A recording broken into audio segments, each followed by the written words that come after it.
அனைவருக்கும் வணக்கம். நிறைய பேருக்கு ஏழரை சனி, அஷ்டமத்து சனி, கண்டமத்து சனி, பாத சனின்னு நிறைய சனி துன்பங்களால் பாதிக்கப்பட்டு வருவீங்க. எந்த காரியத்தை தொட்டாலும் பிரச்சனை தான் வருது, நாங்கள் என்ன பண்ணுறது, இதுக்கு எளிய பரிகாரம் ஏதாவது இருக்கா அப்படின்னு கேட்டிங்கன்னா நிச்சயமாக நிறைய பரிகாரம் இருக்குது. அது உங்களால் செய்ய முடிஞ்ச பரிகாரமும் கூட.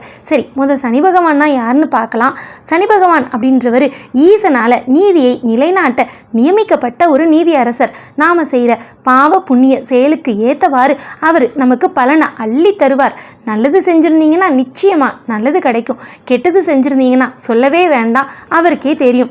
சரி, இவருக்கு பரிகாரம் எப்படி இருக்குது, நாம் செய்யக்கூடிய பாவ புண்ணிய கணக்கை இவர் எப்படி பார்க்குறாரு அப்படின்னு கேட்டிங்கன்னா சித்திரகுப்தன் தான் நம்மளுடைய பாவ புண்ணிய கணக்கை எழுதுறாருன்னு எல்லாருக்கும் தெரியும்.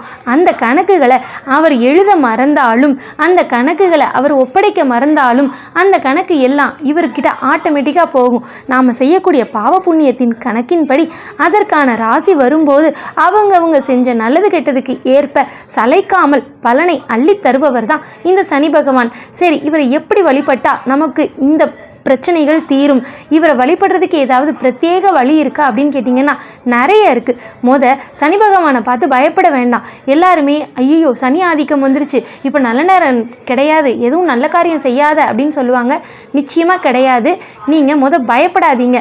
ரெண்டாவது, நீங்கள் செஞ்ச தப்பை உணர்ந்து யாருக்கு என்ன தப்பு துரோகம் பண்ணீங்களோ அதை மனமாற உணர்ந்து அவங்கக்கிட்ட மன்னிப்பு கேளுங்க. ஏன்னா இவர் நீதி அரசர். நீங்கள் மன்னிப்பு கேட்டாலே உங்களுடைய சனி ஆதிக்கத்தின் தாக்கம் குறையும்.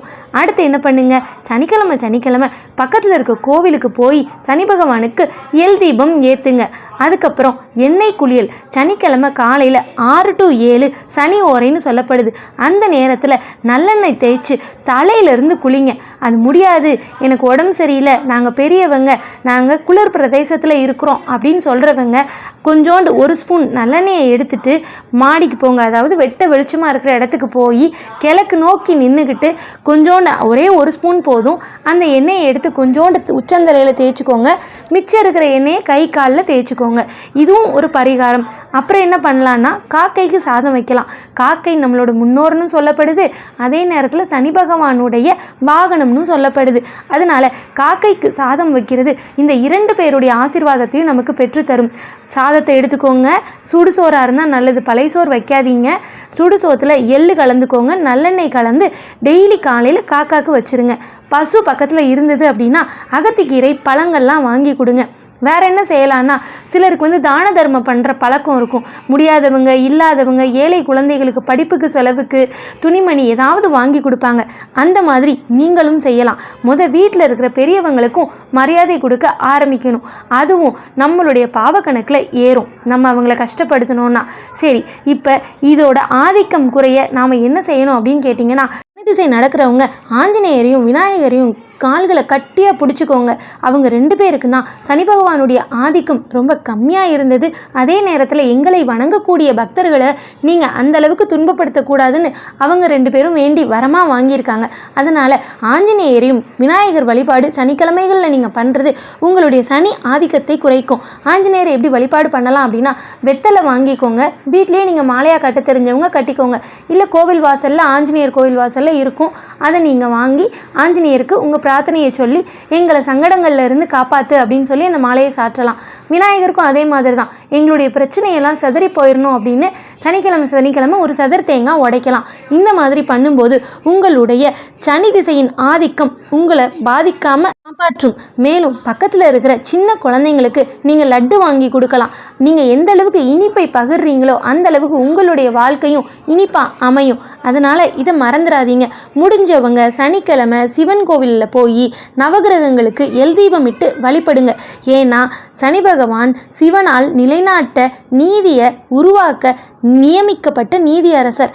நாம் செய்கிற பாவ புண்ணிய கணக்குக்கு பலன் தரக்கூடியவர்.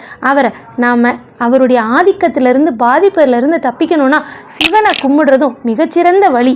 ஓம் நமச்சிவாய. கோவிலில் போய் எல்தீபம் ஏற்றிய பிறகு நீங்கள் சொல்ல வேண்டிய முக்கியமான வார்த்தைகள் இது. சங்கடம் தீர்க்கும் சனி பகவானே, மங்களம் பொங்க மனம் வைத்தருள்வாய், சச்சரவின்றி சாகா நெறியில் இச்சகம் வாழ இன்னருள் தாத்தா அப்படின்ற வார்த்தைகளை நீங்கள் விளக்கேற்றி வச்சுட்டு நவகிரகங்கள் முன்னாடி நின்று மனதார பாடலாம். இல்லை நான் ஏதாவது மந்திரம் சொல்லணும்னு ஆசைப்படுறேன்னு சொல்கிறவங்க சனி பகவானுக்குரிய காயத்ரி மந்திரத்தை சொல்லலாம். ஓம் காகத்வஜாய வித்மகே கட்க ஹஸ்தாய தீமகி தன்னோ மந்தக பிரசோதயாத். இந்த மந்திரங்களை நான் டிஸ்கிரிப்ஷனில் கொடுக்குறேன், நீங்கள் படித்து பலனடையணும். ஓம் நமச்சிவாய. இதுவரை நம்ம சேனல் சதுரகிரிலிங்கம் யூடியூப் சேனலை சப்ஸ்கிரைப் பண்ணாதவங்க மறக்காமல் சப்ஸ்கிரைப் பண்ணி பக்கத்தில் இருக்க பெல் பட்டனையும் கிளிக் பண்ணிக்கோங்க. அப்போ தான் நான் கொடுக்குற ஆன்மீக பதிவு உங்களை உடனே வந்து சேரும். நன்றி.